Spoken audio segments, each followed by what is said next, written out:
माननीय मुख्यमंत्र्यांनी काल संपूर्ण राज्याच्या जिल्हाधिकारी, विभागीय आयुक्त आणि सर्वच संबंधित विभागाची बैठक घेतली। या बैठकीमध्ये जे नुकसान झालं आहे त्यांचे पंचनामे करणे आणि एवढंच नाही तर राज्याची पुढची पूर परिस्थिती बघता संपूर्ण प्रशासनाला अलर्टचे आदेश दिले आहे।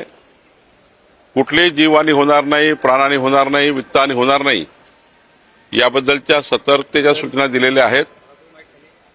मी सुद्धा महसूल खात्यामध्ये आमची जबाबदारी आहे संपूर्ण सर्वेक्षण योग्य पद्धतीने करून देणे।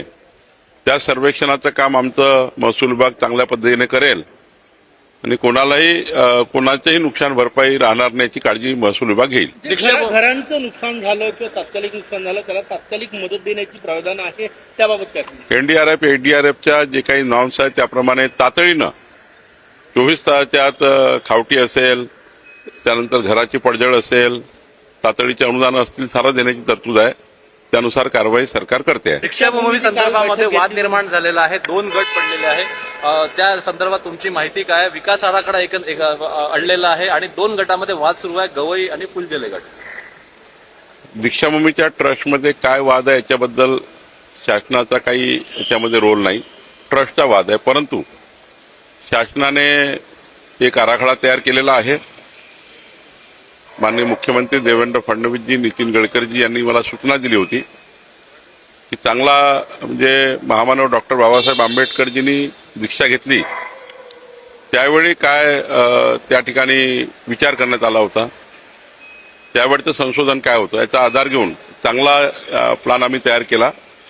लवकरच आम्ही आंबेडकरी जनतेला सूचना देण्याकरता हा प्लॅन पब्लिक डोमेनला टाकणार आहे। आणि एवढंच नाही तर दीक्षाभूमीमध्ये काम करणारे अनेक मान्यवर आहेत, त्यांना हा एकदा प्लॅन दाखवणार आहे। साधारण 15 दिवसामध्ये आम्ही प्रक्रिया पूर्ण करू आणि मग या फायनल झालेल्या प्लॅनचं काम चालू करू आणि पुढच्या 3 वर्षामध्ये दीक्षाभूमीचं काम पूर्ण करू। 22 ऑक्टोबरचा अभियान तुम्ही जाहीर केलेलं आहे, काय हे अभियान आहे आणि या अभियान काय सांगा? विकसित महाराष्ट्राचा संकल्प करणारे मुख्यमंत्री देवेंद्र फडणवीसजी यांचा जन्मदिवस 22 जुलैला आहे। सोबतच आज आपल्यात नाही आहे स्वर्गवासी अजितदादा पवार, त्यांची जयंती आहे। या दिवशी महाराष्ट्रभर 288 विधानसभेमध्ये पाहिजे दरड कोसळलाय। हा दरड काय आम्ही जाऊन कोसळला का? दरड कोसळला, त्यांनी ते डॅमेज झालं, दुरुस्त होईल।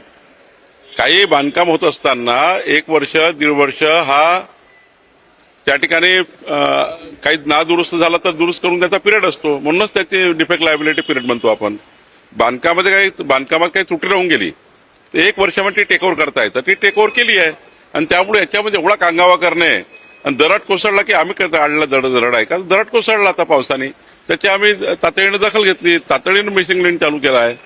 सर, मुंबई सहित पुरे महाराष्ट्र ओबीसी आमदारांना काँग्रेस शहराध्यक्ष जे आहेत भाजपचे आणि सोबत तुम्हाला सुद्धा पत्र पाठवणार आहेत। यापूर्वीच आम्ही स्पष्ट केलं आहे, प्रधानमंत्री मोदयांनी स्पष्ट केलं आहे, आमच्या अमित भाईंनी स्पष्ट केलं आहे, मुख्यमंत्र्यांनी स्पष्ट केलं आहे की या देशामध्ये ओबीसीची जातनिहाय जनगणना होणार आहे। नौटंकी करू नका, नौटंकी करू नका आणि त्यामुळं फार ओबीसीचे कैवारी बनू नका। कोणी विचारत नाही तुम्हा लोकांना, झाला आता भरपूर सत्ता होती तेव्हा काही केलं नाही, कोणी थांबवलं होतं यांना? स्वातंत्र्यापासून इंदिरा गांधींनी, स्वर्गीय राजीव गांधींनी आणि सर्वांनीच 65 वर्ष अमर्याद सत्ता भोगली। संविधानामध्ये बदल करावा लागतो, तुम्ही बाकी स्वार्थाकरता संविधान बदलले पण ओबीसीची जनगणना करता संविधानामध्ये बदल केला नाही। आता त्या ठिकाणी माननीय पंतप्रधान नरेंद्र मोदीजींनी ओबीसीची जातीय जनगणना करण्याचा निर्णय घेतला आणि त्यामुळे ते सेकंड फेज आहे, फेज वाईज असतं हे। आणि त्यामुळे जास्त नौटंकी करू नये। 65 वर्षाचा हिशोब द्या, का नाही केलं 65 वर्ष? कोणी थांबवलं होतं? तुम्ही तर तुमची अमर्याद सत्ता होती, का संविधानामध्ये संशोधन केलं नाही? का जातीय जनगणना केली नाही? आणि त्यामुळं नौटंकी बंद करा। आमचं सरकार, माननीय पंतप्रधान नरेंद्र मोदीजी आणि आमचं सरकार जातनिहाय जनगणना करणार आहे. लाडकी बहीण योजनेचे पैसे वाढवा असं पंतप्रधान